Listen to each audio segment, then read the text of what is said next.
Bangladesh billiard and snooker federation আয়োজিত জাতীয় 9 বল ও 10 বল পুল championship 2026 সফলভাবে সম্পন্ন হয়েছে।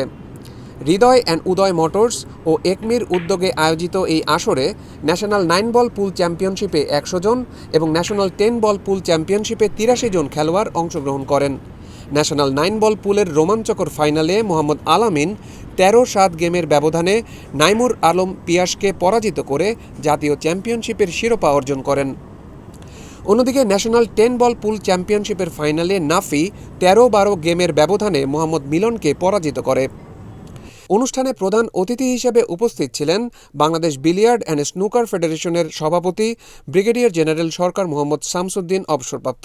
চ্যাম্পিয়নদের হাতে 50,000 টাকা ও রানার্সের হাতে তুলে দেওয়া হয় 30,000 টাকার পুরস্কার।